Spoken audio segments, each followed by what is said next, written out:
AI 影片就有新搞作啦，以上呢一啲咁真實嘅 AI 片就係 Kling 2.0嘅重大更新。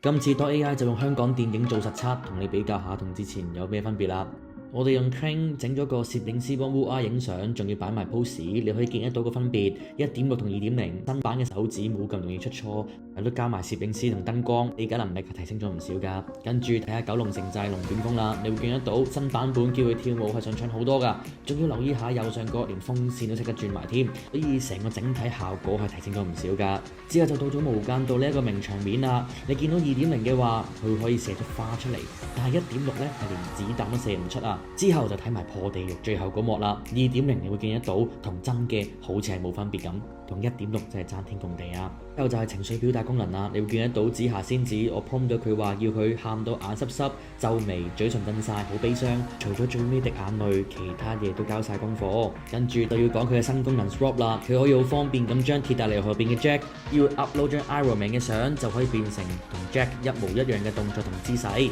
學識玩 AI 工具真係每人都可以拍電影同 YouTube 啦！想知點玩，記得留低 KK，我哋 send 翻個完整教學包俾你啦〜